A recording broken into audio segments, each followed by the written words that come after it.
content is for informational and educational purposes only. You should not construe any such information or other material as legal, tax, investment, financial, or other advice. Nothing contained here constitutes a solicitation, recommendation, endorsement, or offer to buy or sell any securities or other financial instruments whatsoever by Draper Goren Blockchain, aka DGB, the presenter, or other associated parties for the content being provided. Please do your own due diligence and seek proper counsel. Boom, we are live. Oh, we're both matching. I didn't even realize that before the thing. We both got our DGB shirts on, taking it serious. Although what we didn't do was we were deciding the name of the show, of course, and still haven't named it. But I think we were saying crypto family, blockchain family, something like that, right? Like that, yeah, I think it was something like that. So welcome to the family if you're watching. We are live on LinkedIn, on Twitter, on YouTube. And if you want to get in touch with us, follow at DGB Ventures everywhere, dgb.vc. If you contact us through the form, it'll put you on our newsletter also, which we're going to be much better about starting next week. So join, hang out with us. If you're not watching it live, come and try and join us live. We're trying to do it every Tuesday at 10 a.m. Pacific time. We know it doesn't work for all time zones. That's why it's recorded. Last week you flew solo. Yeah, and we were in the metaverse. We were checking out their metaverse headquarters in Voxels and looked at actually our latest product, Poser. I found out that I had a user error. I can't name things with a number in it, and that was my mistake. Well, that's part of QA, right? You let the team know, and now it'll be fixed. But well, I did try to watch, but I was on an airplane when you were doing it. So yeah, I made how was your comment on LinkedIn before it disconnected. And you were with who? Oh, we were with Tim Draper. We were at his office. I should have taken some more pictures or prepped some of the pictures from his office because it's pretty fun whenever you're there. But we were hanging out at Hero City in San Mateo, meeting with some of the Draper team, and it was great. Bummer you had to miss it, but at least we didn't miss a live stream, so that's good. Right? There's some news today, some good news for a few things. So one thing I wanted to hit. Dolomite launched a thing called Minerals, which is a sort of point system for when you're using Dolomite and you are using their system, you earn minerals. And I honestly, I don't know enough about it because they launched it today. And hold on, I want to see their tweet about it to see if there's a little more information than I have yet. But it looks interesting. It's very cool. I'm excited for them. It's called Dolomite Minerals. It said it'll be used in the Dolomite ecosystem to track and recognize users who provide the fuel needed to power the myriad of high-yielding strategies. So when you participate, you earn minerals. So starting today, all ETH and USDC deposits will be accruing minerals. We'll see what happens with those minerals and what you get for them. There's a leaderboard also. Stable coins? What was that? Is that like stable coins? Like stable coin deposits? No. I think this is more of a point system. Minerals are not like a token or anything like that. No, but what did you have to deposit to get them? It says on the announcement tweet that starting today, all ETH and USDC deposits will begin accruing minerals. What happened? No DAI. No DAI at the moment. I think that it's ETH and USDC. Then there is like bonus multipliers and different things you can do, and you can compete with people in the leaderboard, which is pretty fun. Which makes me want to jump in and figure it out. I'm only at a 1 multiplier, but it says total minerals collected 0 for me so far. So I don't know. I might not be logged in the correct account though. Let me see. Anyway, that's really exciting. If you don't know what Dolomite is, go check it out. Dolomite.io. They're on Arbitrum right now. They're a DeFi platform that does it's decentralized exchange that has really unique and awesome products. And so I'm super excited. Yeah, stables and ETH so far. Richard is on saying, what's up, Richard? Where are you joining us from? I tried to message Corey and see if he could hop on, or one of the people from the team, but I did that like in the last half hour. We were not prepared for this. Another piece of news, and by the way, we're gonna have a hang session with Dolomite and really get like a deep dive. They're gonna be launching on other networks soon, as far as I know, and a lot of interesting things will be going on in the Dolomite world that we're gonna want to talk about. Full disclosure, I'm saying this as news for us because they are in our portfolio, or they're in my portfolio. So I'm an investor in Dolomite. Another company I'm an investor in, I have to be careful how I say this because apparently, you know, these things are regulated, and I'm on the board of this company, Ownera. But Ownera today announced, in partnership with Archax. So Archax really did the announcement today. They're an exchange based in the UK, and they have tokenized products, RWAs, or assets on the exchange, tokenized assets. And they, at least for this product, and I think for most of the products, they do it on Hedera. And they, I think, saw that there was, remember a few weeks ago, there was that Blackrock tokenized that fund.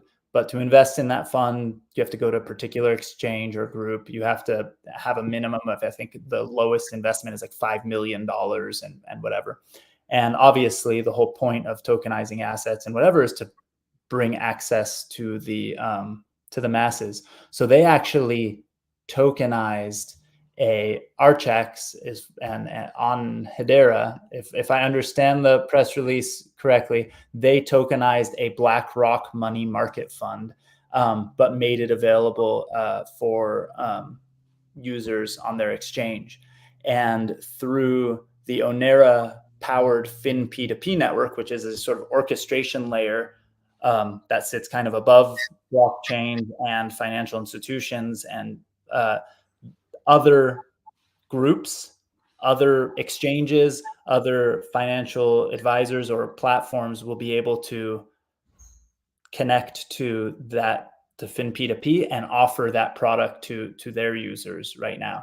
So it's really cool because it's the first time, as far as I know, Ownera has demonstrated this. It's been in existence for a while, but this is really the beginning of like we lost. You lost me?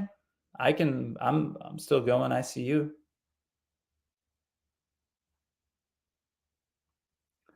Am I the one that's connected, or is Rankin the one that's disconnected? We will soon find out, I guess. Actually, I'll look at Twitter really quick to see the live stream myself and see what happens. But it looks like, Rankin, you were the one that was cut out. So I was talking to myself going like this to see. So, so what I was saying is that this is the beginning of this industry, right? Like when we go and we're talking about public markets, right? Technically, these are mostly private markets and private funds and deals that maybe you might get from like your financial advisor, or by meeting a startup, or by meeting a investment person, or the fund manager of some kind of fund or something, right? So these are private deals that are being tokenized and made more efficient and being treated almost like public deals, or a lot of them are. When we talk about RWAs, I'm not talking about this particular deal at all. Real world assets, tokenized assets, whatever the buzzword is of the day. Now, when you go and buy a share of stock for Amazon, that's a public stock that lives on, is that NASDAQ or New York Stock Exchange? One of those, probably. But when you buy it in your Robinhood app, or your Schwab account, or your Fidelity account, or whatever, right? There are all sorts of APIs and tech companies that power the distribution of those assets and make it available to you. Because I'm already KYC'd in my Robinhood app.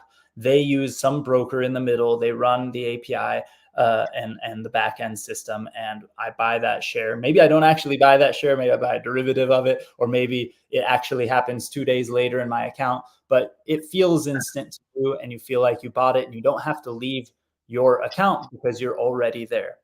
when it comes to blockchain assets currently, like the ones that are tokenized, the regulated ones and stuff, there hasn't been a way to purchase these assets unless you go directly to the place where they've been tokenized.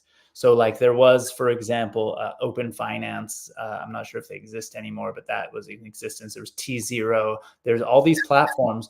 And if I wanted to buy that asset, I'd have to go create a new account there, do my KYC, show all my stuff, transfer money to that place, buy it there, and let it sit there, right? And most people, at least, investors and folks, have their one or two places where they sit in. It's not normal for them to bounce from product to product and have their assets distributed all over the place. They're used to just having that Robinhood app or just having their Schwab account. Well, they're not used to self-custody either, right? So a lot of them, self-custody is fake when it comes to tokenized assets that are regulated. Yeah. You want it to feel, it feels sort of self-custody-ish, but it's not, because at the end of the day, for it to be compliant, it can't be immutable, right? It can't, like, if you buy a share of a real estate fund that's tokenized, if you can't just send it to me and now I own it. Well, right? a lot of them don't want that responsibility. It doesn't work that way, right?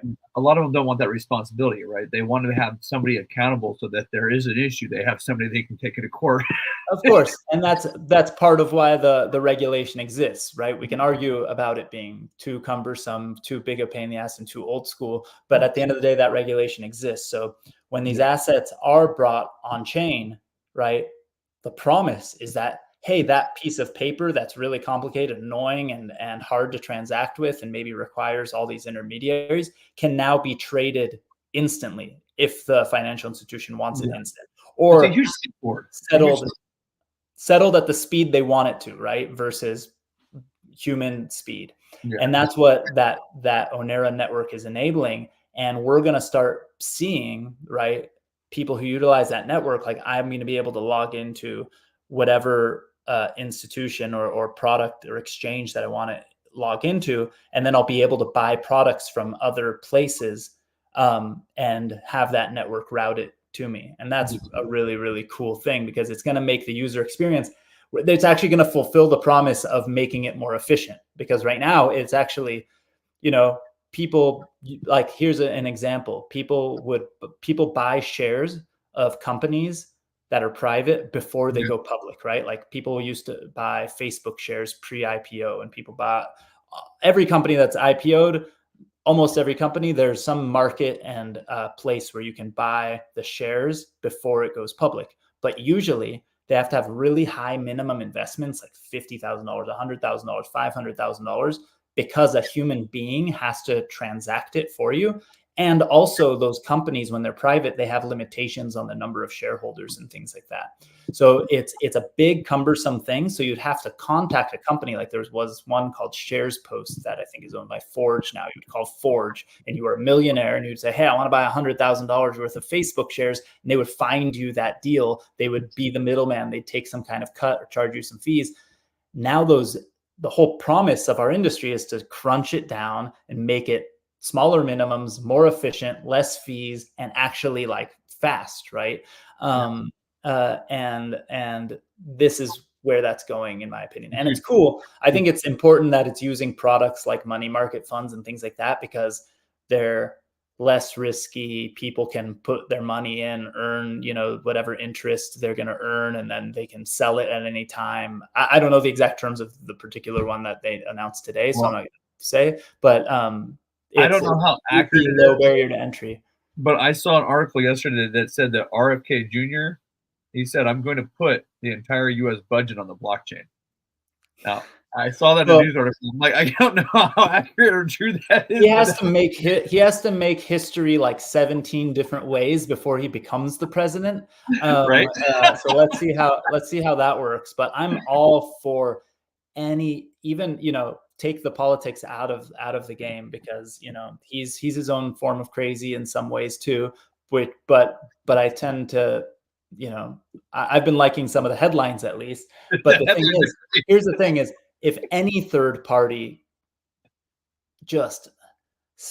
candidate somehow gets the people in our country to realize, like, what a joke the current two-party system is, that will be a huge win, right? Because there's no, like, I don't know a single person who's like just full on like, that's my candidate, I'm super happy, let's vote for him. And yes, like everyone on all sides, even if they do want a certain one of those people, they're still not like, they don't feel good about it. Like they feel dirty about it. Like it's gross.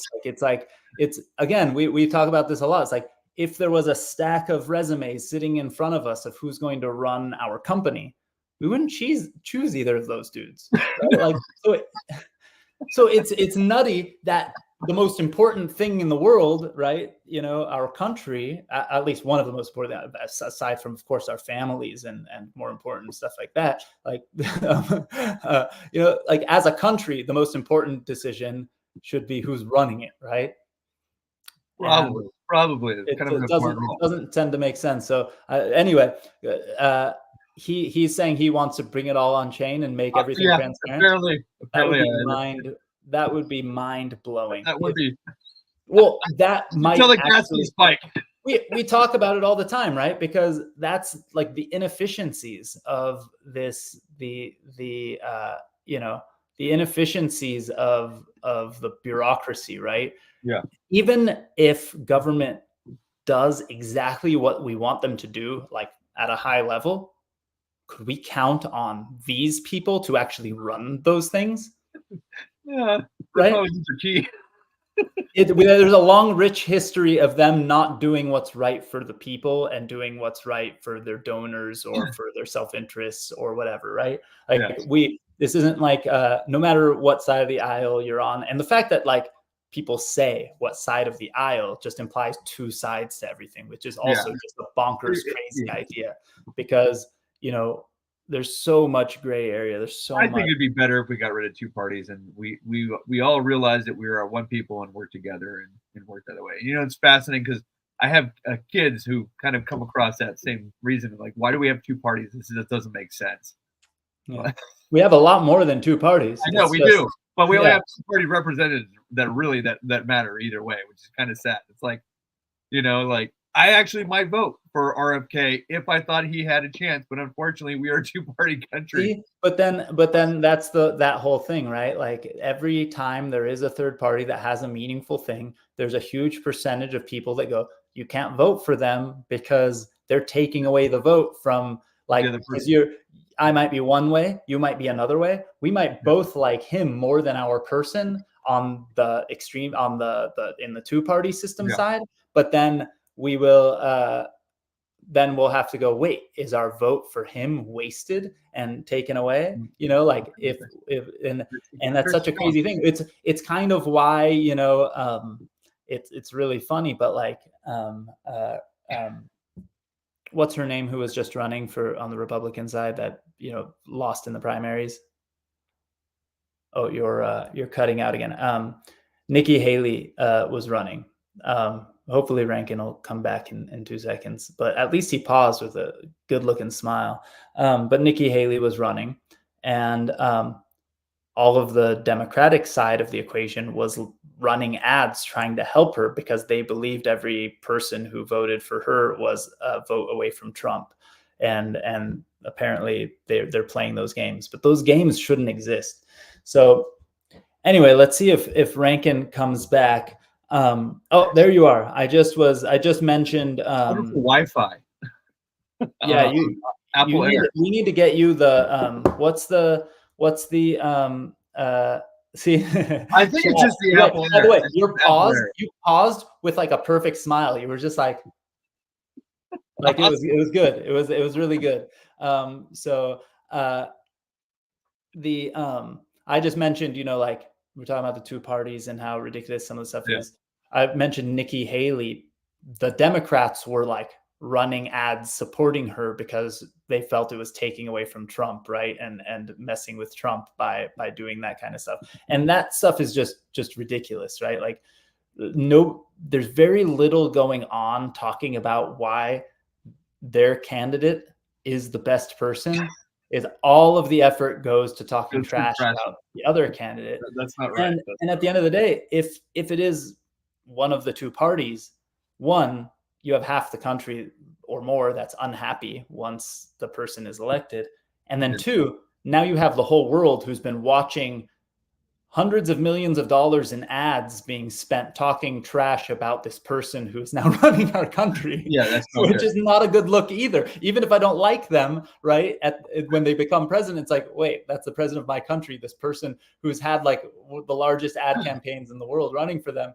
By the way, what could, if they capped that spending, right? How much of that money could be spent on, actually good, important things also, right? Yeah. Which is also a whole mind-blowing separate thing. But we were going to talk a little bit about runes, the Bitcoin halving. We didn't get to talk about it yet. Friday. That was amazing. The fees jumped and spiked on Bitcoin right around the halving, which was kind of exciting to watch. Yeah. We were watching meme space. Everybody was minting the ordinals and trying to launch their runes and things. I'm actually disappointed. I was trying to experiment, and that night I bought what I thought was like $100 worth of a rune called Satoshi Nakamoto or something, and it looked like it went through, but the wallets are so like it's like NFTs in 2017. None of the wallets were supporting it yet or whatever. And I actually tried to do it on my phone, which is maybe part of the problem, because I was laying in bed at night just playing with it. And my transaction looked like it went through, but I think it actually failed. And I kept going, but the money's gone. It's because the fees were so high. I was buying like $50 worth of the token, but paying like $150 worth of fees or something. No? You should have. I thought so, but I didn't get it as far as I can tell, and I was totally bummed. And then the next morning, broke. and then the next morning, that thing I think was worth a lot of money, but I never got it as far as I know. It doesn't sound like a good system if you send Bitcoin and all of a sudden don't get it. Well, it exactly. And I finally, got over my psychological hump. I swapped a little bit of ETH for Bitcoin because I couldn't take Bitcoin out of the savings account. That's sacrilegious. And I played with it a little bit. What I did do is I did mint. There was like a way of minting your own runes. So I minted one called Punk Ape Strong. But I made a hard cap of 143 tokens because 143, like for the text. Do you remember what 143 meant in text form? It meant I love you in text because it was 143, like for the number of letters. Apparently that was a thing. So I made a hard cap of 143, but I pre-mined 9 of the tokens into my wallet. So if people mint those, do you get the Bitcoin for them minting that? How does that work? It's a free, as far as I understand, it's like a free mint. It's just grabbing it and paying the transaction fee to grab it. So I think that anybody watching could grab Punk Ape Strong coins for like, a little to no fee. I don't even really fully understand where it is or how it works or anything, but I was trying to experiment. I also minted ones. You have to have the token name be a certain length. So I minted ones that were DGB, DGB, DGB, DGB, DGB, and I put a max of 21 million for matching Bitcoin. But I pre-mined 100% of them into my own wallet so that if we want to do something with it one day, we could like give them away or do something. I have no idea. Once the laws are all figured out. But I think that I did a few more that night too, and most of my experiments failed as far as I can tell. I also Pamela, who is a part of the community, who hangs out sometimes, she posted something that she created a token called Choose Kindness or Rune. So I minted some of hers, and I was gonna experiment with that and maybe do like a giveaway and share some of it and stuff with the community. But I was hoping to have her on so she could educate us a little bit about it, kind of like when BitSavage came on, but we might have to have her next week or another time. Did you have any runes dropped to your wallet or anything like that? Because of like not that I know of. I did participate in some ordinals. So I bought some of the BitSavage's ordinals that he came and told us about. I bought 3 of them, and then he sent me another one. So it's pretty cool here, actually. Let's see. Because I heard some people had, if you had like Spirit Minters, I wanted to support him and do it. I got to unblur my background. Yeah, let me unblur my background really quick and show you. Oh, virtual background. Here it is. None. These are the ones I got of those. And then I had been a participant in, there's a guy named Lior, and remember Mutant Hounds? They did the collars, those mutant collars and whatever. So I was able to mint a duplicate of my hounds on Ethereum. And then I think I bought 1 or 2 more. So I have these mutant hounds. They're the only ordinals I own.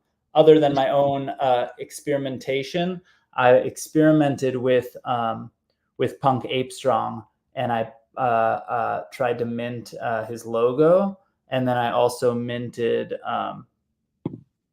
I didn't know what was going on. I thought I did 2 separate things apparently. I minted just BAHC, which is his whatchamacallit, send inscription. This BRC20 is valid and ready to be sent. I don't even know what this means, but apparently I minted BAHC as like an ordinal or an inscription of some sort, but it doesn't seem to make any sense to me. But rare sats. Do you have any rare sats? Well, have you seen this in these apps? There's a thing called C supported. I was checking that out. Hey, on other news, did you hear? Says that, hey, this is the first time I've clicked on it, and it actually shows that I have some rare sats. Does that mean I can sell this sat for more than 1 sat? Maybe. If you can figure out how to move that 1 sat. What does this even mean? Hold on. It says common/unknown. So what does that? If it's common/unknown, what's special about that? Yeah, I think I had a few palindrome sats and stuff like that where it's the same backwards as it is forwards. There's some uniqueness. Did you sell them? I feel jump on that bandwagon while you can, because that doesn't sound like a something that's gonna last. I don't even know where to start on selling that. The thing is, I could only do it with that small amount, because I'm not gonna touch my normal Bitcoin, right? I think the sats are going to be like wine, right? They're going to look at your sats and go, man, your sats have aged really well. It's like, I mean, on one hand, it sounds so ridiculous, but on the other hand, you could go to like a coin shop and buy an old penny, right? Exactly. For more than a penny. So it's they'll be like, whoa, this sat hasn't moved for 4 or 5 years. Or longer by that time. That's how mine are. Exactly. Beautiful thing.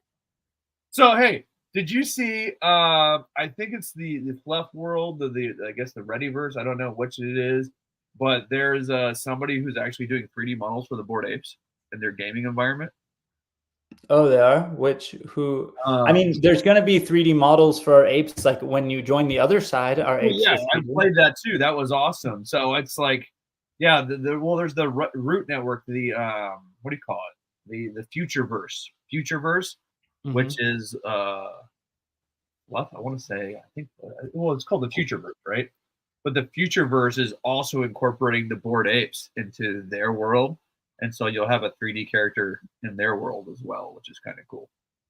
That's cool. Did it look interesting? Like the thing actually look cool? Yeah, no, it did. It did look pretty cool. It looked pretty cool.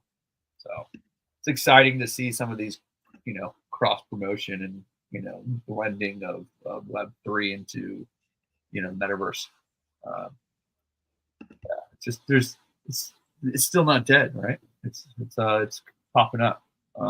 There's been some cool things with like Nifty Islands and stuff like that lately. I haven't played in the Nifty Island games, but apparently you can score points by playing it right now. And I think a lot of our NFTs work over there and stuff like that. So it's pretty cool to see.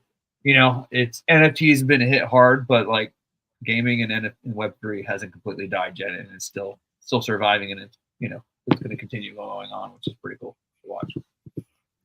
I'm interested. Like my problem with all the metaverses is all the stuff we've talked about in the past, right? Like nobody's built one that feels like it's easy for anyone to come and participate in and build on top of and add the value to it. Like to just the fact that you need to pay for something in advance, I feel like is really takes away the Spatial fits that. I mean, spatial you can go in and participate and do stuff on. But is Web3 kind of built into it? Like you could earn tokens, play games, things like that. Like I guess what I want is not exactly a metaverse, but a game platform, right? More you than just want Roblox to have Web3. That's what I do. I mean, we need it. I mean, we need the Roblox for it. It's like we need the WordPress for crypto. Yeah. Now there are a bunch of tools that exist that are kind of like the WordPress for Web3, where you can make your website, you can sell NFTs or do some things with basics. But there needs to be one that really stands out. And to me, Roblox is like the WordPress for games. Like I told a kid this weekend who was like telling me he wanted to make a game. He was my cousin Yoni had his nephew from his in-laws side, right? At the dinner. So I'm not really related to this kid, but I'm talking to him and he's talking about how he wants to make his own game. And I'm like, why don't you do it on Roblox? Because he just told me he plays Roblox. And he's like, but it was so hard and complicated. I'm like, it's not though. Here's what you got to do. Go and Google search it. Go and Google search how to do the feature, the thing you want to do. Or YouTube. Yeah, that's what I mean. You'll search it, you'll get a YouTube link, and then you'll see a person giving you a tutorial of how to do it. And I was like, and then by the way, your parent, as far as I know, his parents aren't techies. So I was like, you're there right now on the holiday with Yoni. He's a techie.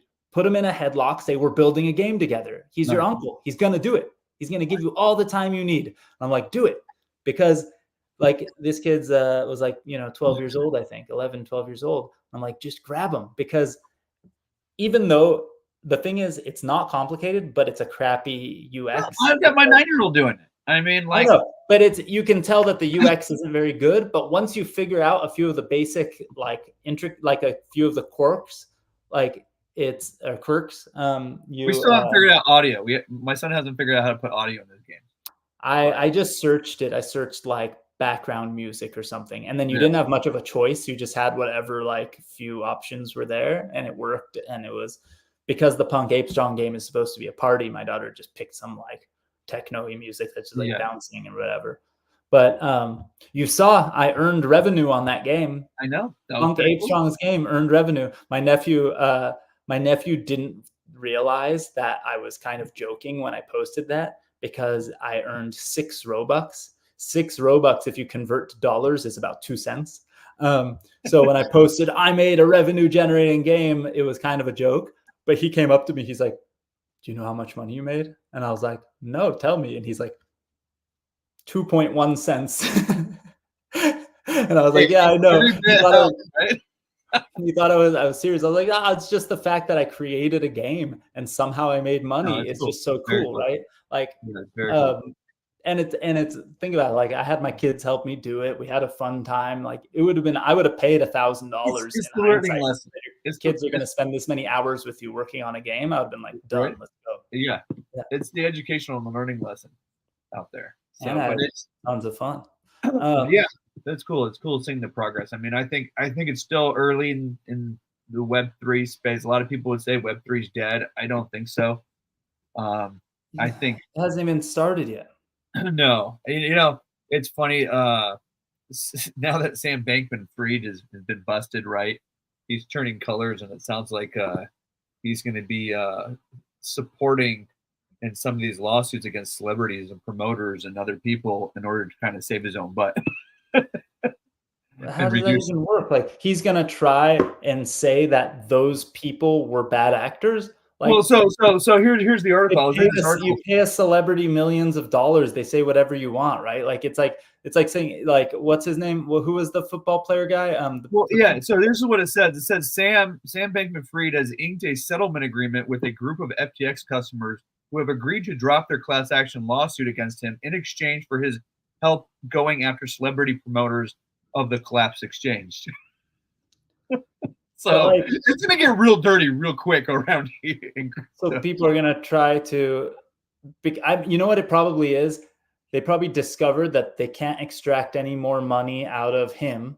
Yes. And now let's go get the millions of dollars that was given to Tom Brady and try to get it back to the creditors or something. Well, I'm wondering about what about politicians and everybody else he gave money to? Like, it's gonna get really interesting. That's the thing is,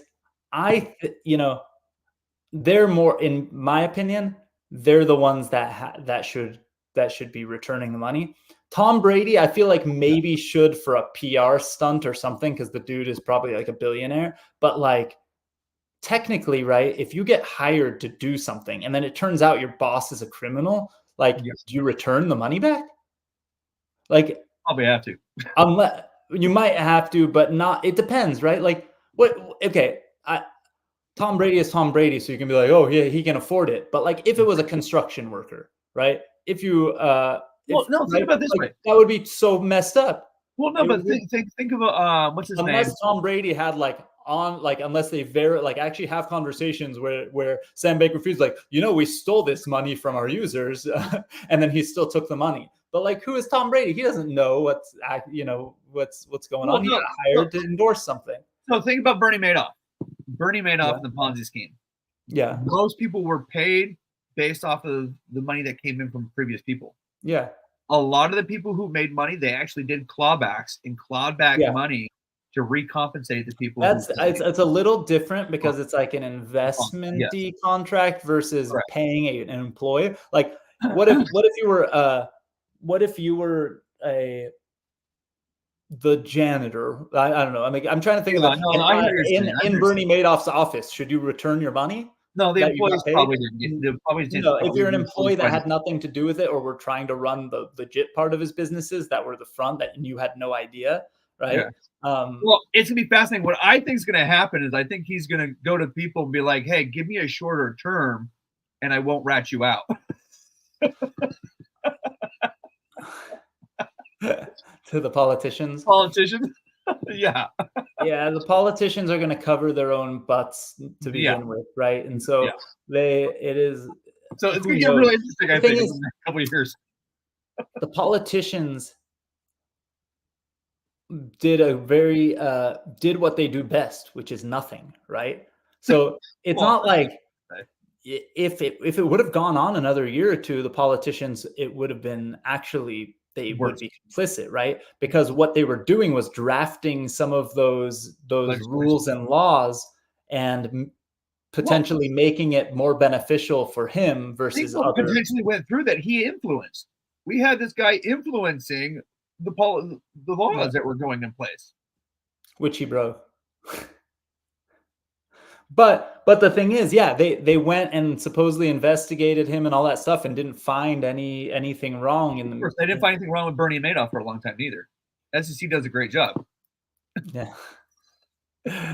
It's just, that's the whole thing. That's why things need to be on chain, verified and tracked, right? Transparency. I think that's the important part, right? Yep. That's when you see it on chain, it's hard to lie. The second it's on chain, it makes it harder to hide things and everything. And politicians are in power, entirely because they can do backroom deals and keep things out of the public's eye, and that's part of their powers, right? What was that? Let's hope not. But that's, I mean, we want to hope that's not true, but it is the truth, right? How do they do things, right? Husband and wives don't talk. Oh, of course, yeah. Of course. That's also the Pelosi and all that stuff. But I didn't say names. That's a bipartisan. That's something they all agree on.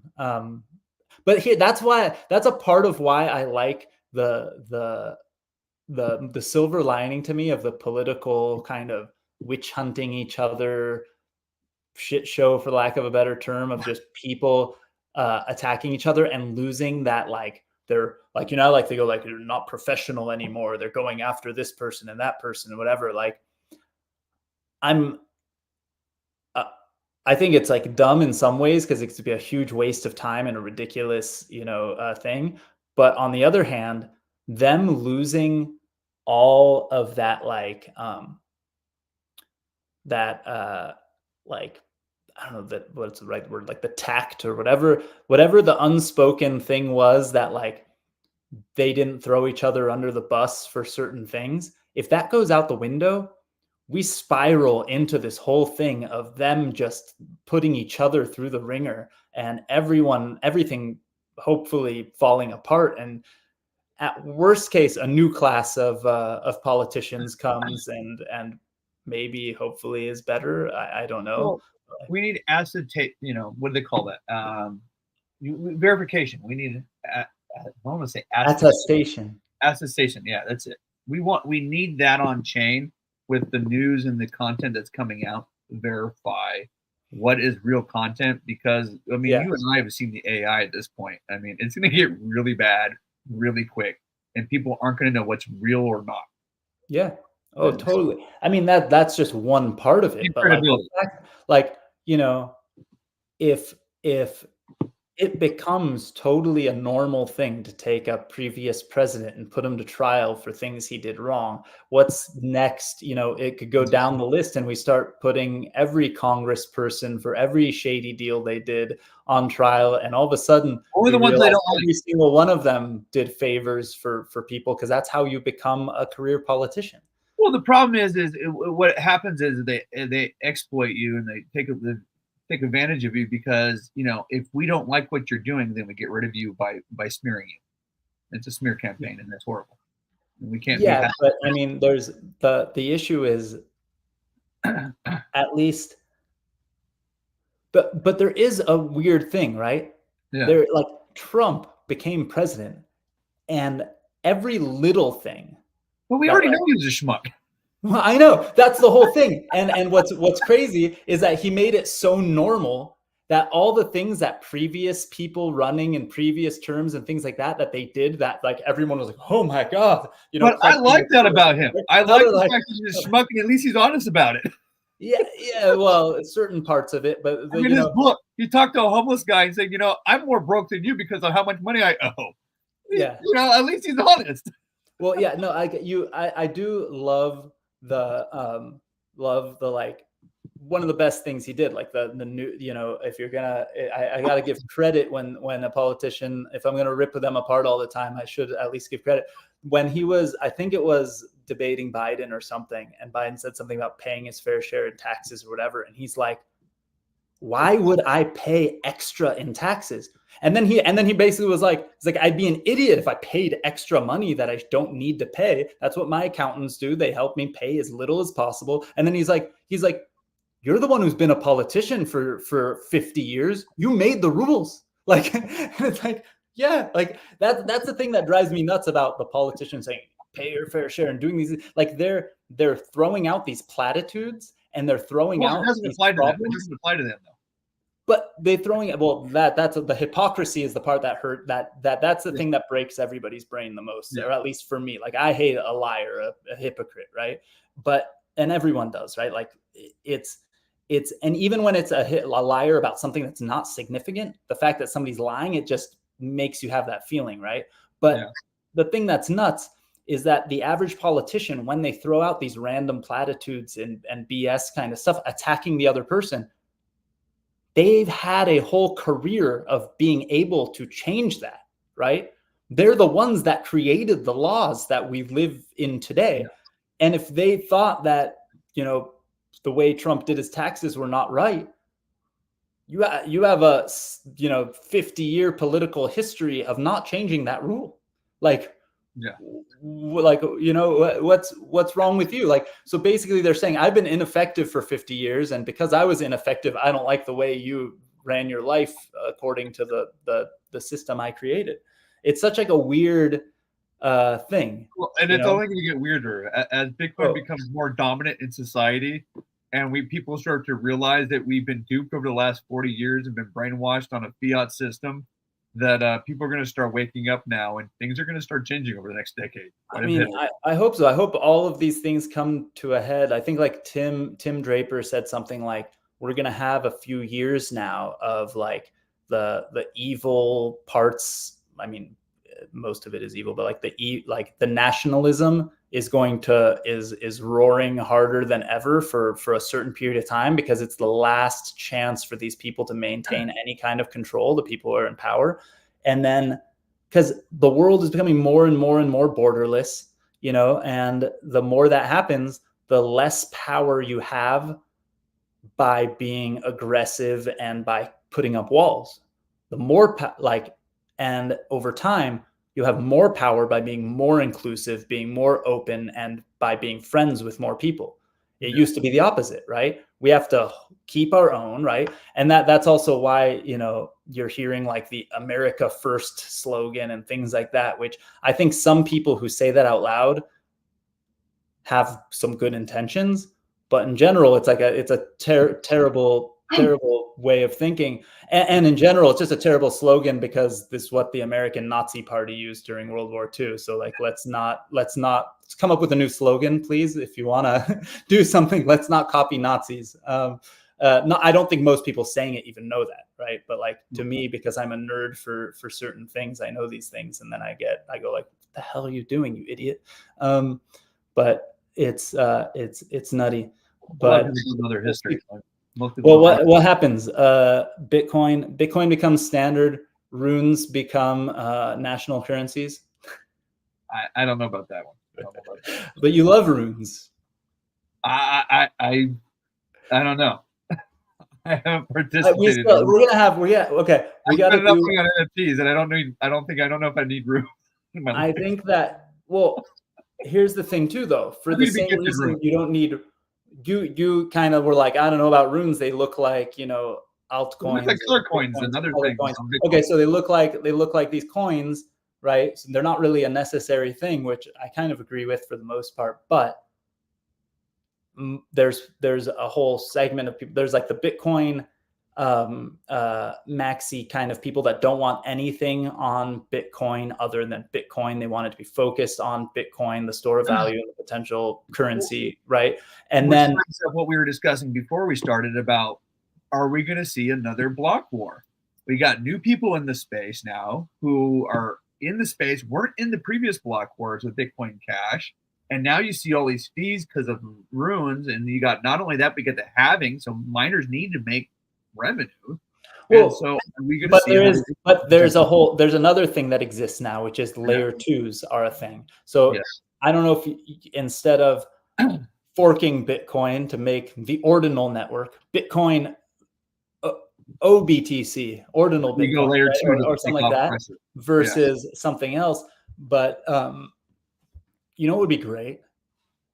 It would make me so happy, because it would be so hypocritical and really funny to me. And it would I would just think it's so great, is if the super maxis are the ones that do the forking of Bitcoin for like some new version. And they actually create not Bitcoin Cash, but it's so funny because the names of the previous ones is Bitcoin Cash, Bitcoin SV, which was Satoshi's vision. Bitcoin Cash has been stable. It's at $500 and it's probably been there for the last 4 or 5 years. I honestly don't know enough or anything about it, but to me it would just be so funny. But Stacks exists, right? It's a EVM, and it kind of writes to Bitcoin and it does its thing, and that's pretty cool. But again, it's not exactly Bitcoin, but it's a layer on top of it, and they favor Bitcoin, right? And then there's all these other things that are being on top, but runes are interesting, but they make the fees more on chain and stuff like that. But at the same time, they're incentivizing the miners, right? What was that? Oh, you're cutting out again, man. We got to get you a Starlink or something. But hopefully you join back. But what about, aren't the fees on the Bitcoin network incentivizing the miners? So even the people who don't like it, it's still keeping miners in business and making sure that they're successful in some way. So I think that's cool. We'll see what Rankin has to say, because he knows more about that than I do, I think. So, hey, you're back. The miners are making money on fees, right? They're making more money because of ordinals and runes and the high fees, right? Well, I had a dream that Bitcoin was at 80,000, and I knew it was a dream because when I woke up, it was still at 66. Hey, I have a feeling we're going to be there sometime soon. next week on this stream, we'll be in the 80K mark. We'll be at new all-time highs. I don't know. I don't know about right away, but yeah, usually takes a little time.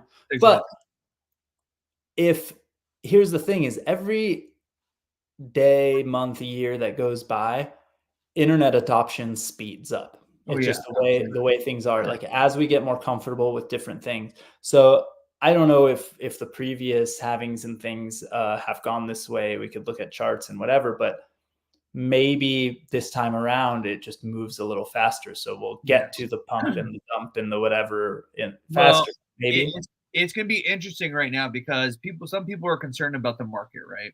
Because obviously inflation isn't really going away. The rates haven't dropped, and earnings are being impacted by inflation. And so we're seeing some of the market cool. And what's going to be interesting is if the market cools and goes downwards, does Bitcoin follow the market, or does Bitcoin continue to go up? And if it breaks the trend of following the market, that's going to be huge by itself. I think that's what everyone is like for years. That's been the sort of the dream scenario. And it finally breaks apart from being aligned with the market. And I think the ETFs will help with that. I think the ETFs. Yes, but one of the reasons why Bitcoin goes along with the market is the fact that it's most people who own its most liquid asset, right? Yeah, so what dumps when the market goes down is all of your stocks, right? Because they're public and they're the most liquid asset people have. They can go in their Robinhood account or Schwab account, sell, right? So, but those who are on Bitcoin are a little bit more resilient to volatility. Well, I think that the average person, whether we want to believe it or not, is still, when they're scared that the economy is dumping, when they're scared they might lose their job, when they're scared that they can't pay the rent, they still need dollars to pay the rent, right? And so they're going to sell, and that makes us tied to the economy globally, right? Yeah. If somehow we create a whole new world that's tied to Bitcoin, there'll still be those same scenarios, but the dollar doesn't necessarily go down in those things, or at least people don't psychologically see it. But everything would have to be denominated in Bitcoin for that utopia to exist that we were hoping for, right? And then it's the dollars and the euros that are going up and down. I don't think we're going to. Yeah, I don't know. It's hard to imagine a world where we start shrinking the dollars. If you got China who's selling U.S. treasuries for gold, they're gonna need a buyer for those. It's gonna be interesting to see where the world goes. But I mean, we're gonna continue to issue out debt. I think and I think we continue to inflate and debase our currency. And I mean, I just want there to actually get to the point where we've taken enough power away from the big financial institutions to where wars like are being started now, and or hopefully not don't escalate any more than they have, are actually not as profitable. Well, the problem is we don't necessarily want that, because that means the demise of the dollar, and that makes it hard. Because in the U.S., if you're living in the U.S., though, that's true. That's true. But it kind of goes along with it. It's more like the demise of the current system, like the oil and the lending and borrowing that happened for the financial institutions. Like, if people no longer it's about self-custody for this kind of inflation and don't believe the BS that inflation doesn't exist and stuff like that, then maybe there's more to it. And then if people are not incentivized to actually go to war because they aren't as patriotic, like, we're the least patriotic society of of all times at this point, right? It's Like people standing please up don't saying go- they don't want to buy treasuries to fund wars, right? And people saying that we don't want to put our money at the bank, that we want to self-custody our assets. And having an alternative where, hey, we don't need you to be the bank and we can be self-sovereign and self-reliant. The problem is they don't want that. They want us dependent upon them. But that's where it will be interesting. Well, it doesn't necessarily you buy into the alternate system, which is Bitcoin, because as they continue to print money, that money will see flows into Bitcoin, which will cause price to go up over time. And as long as enough people buy into the system of Bitcoin, say, no, sorry, we just don't like your fiat system anymore, the system will change. Yeah, but if all of it is owned through these ETFs and through wealthy people who can afford to buy it and stuff like that, then it kind of is the same system. It is. It's the same system. I mean, the nice thing is at least you're benefiting from the dollar printing, right? And I mean, if we could actually get more people to purchase it, a lot of people have Bitcoin should be the life rack. Yeah, I just hope that our friends and family and people participate. No, they don't listen. They didn't buy enough. I'm sorry. I know that's the issue. Is I think we may have lost that battle by not. I spent 4 years in that battle trying to educate everybody on Facebook that I know. Yeah, and then now it's. I mean, I don't know if that was a battle that was even possible to win because of, the average person's savings account and everything. We need to take up a new discussion point, and that's SATs. We need to start talking to people in terms of SATs and educating the populace of what SATs are. The bias against the fact that Bitcoin is too high and people going, I can't even own one Bitcoin is a huge issue. Yeah, it's a huge issue. So we're actually out of time. We need to. What I've learned on this is we need to talk to Dolomite, learn more about their platform and hear about minerals and everything that's going on. We do maybe need to do a CeFi tokenization kind of roundtable one where we talk to people about security tokens and everything, which I have a whole crew of people we could reach out to for that. And then we do need to keep talking about runes and ordinals because and people stack and sats.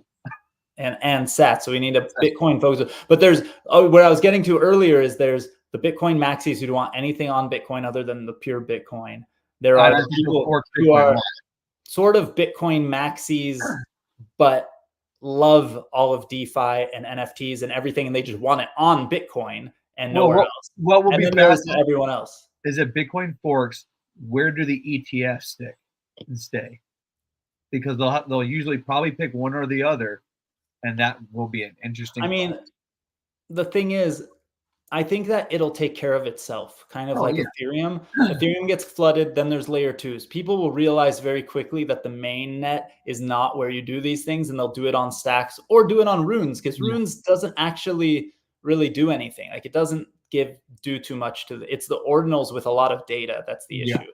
Because they put it like you can have the whole, as far as I understand with runes, it's all of the tokens and all the things are in like the UTXO. And I don't think it adds much heaviness to the network. But there doesn't need to be images on chain on Bitcoin and making each block extra giant. Well, if we're going to do that, let's put something historical on there. Let's put something that actually preserves and is good for the human race. Like cartoon monkeys. I don't know. I'm with you. I think that it'll fix itself, right? Because people will find a way to scale, and people that don't need things to be on this immutable super chain don't need it to be there, right? We don't need our baseball cards to live there. They're fine on layer twos on Ethereum or layer twos over Bitcoin. They could be on stacks. Like I have stacks NFTs. They're cool. I didn't get them and go, it would make this way better if it was on Bitcoin. I don't know. Like that's like saying like this book would be so much better if it was printed on recycled paper. Yeah, it would be. But like, 100 years from now, recycled paper takes 10x the amount of water waste to recycle a piece of paper. I don't know, right? Like I'm not the expert, but like just because it's a platitude or there's like a logo doesn't mean it's actually better. I'm wondering what in 100 years from now, when people look back to the Bitcoin blockchain and they see all these inscriptions and ordinals, what they're going to think about us. And I don't think it's very nice. Well, you can say that about any segment of society. Like you go like the internet, which is one of the greatest. The Renaissance, they did better artwork back then. Look, you go the internal combustion engine, and then you go, what did that lead to? Or like, Right. nuclear power, what did that do? Like, you can take any big invention and there's somebody using it to kill other people, to do something horrible. So we have to be the people using it for good. And 300 years from now, they're going to go back and went, wow, these guys had the best technology in the world, and they drew monkeys on it. Hey, what does that mean though? Right? Like, Generated? I don't know. Hey, these cavemen invented fire, but they drew pictures on the walls. Right? Hey, so there's art is a big part of society. It's just like, and there are think about it, every single time there is some kind of big movement in art and whatever, there's a certain percentage of people who say that's not art. So true. That is true. I don't I'm trying to defend these stupid things, but some of them are so bad. Even the apes, which I like, I don't think that the art of the apes are what makes them innovative and special, right? No, and I like CryptoPunks, like this is pixelated art, right? There's not like in my opinion the most but it's the historical performance art is still art, and there's more to art than just what meets the eye, and there's something more to it. And the IP ownership, the transactions, the technology that makes these contracts and makes the ability for us to automate. It's also the historical significance too, to being the first to do something. Yeah. So it'll be interesting. Well, and the fact that it's actually verified and on chain and time stamped is really interesting, because how many things in our history book do we read that later on, when things are uncovered, aren't actually the real story, or aren't actually actually not the first person to do XYZ. Once you learn there's people in other societies, or people with different skin colors, or people who are poor that did it, that nobody's talking about because they whatever, right? Well, and you don't know, in history is from the eyes of the who wrote it. Not the winner. There's multiple people. History, right? Yeah. It would be good to get some of that being written on chain, so we can go back and read history on chain. Yeah. So it's all fun, but we'll see everyone next week. We should decide on the name. Is it Crypto Family, Blockchain Family, Block Fam, Crypto Fam, something like that? Something like that. Okay, we should do it for next week, and we'll make like a real banner. We'll try to have some guests or something to celebrate that we actually have a name. That's right. Chad said, lately the truth is uncovered much quicker than history can be written. The only issue with that is nobody trusts the person saying the truth, because there's 18,000 other people who think they're telling the truth or are lying, and then we just don't trust anything. And that's also why we need verification. So we were talking about that earlier. Hey, it was great to see you all. I will see you all on the other side next week, 10 a.m. Let's go. Let's go.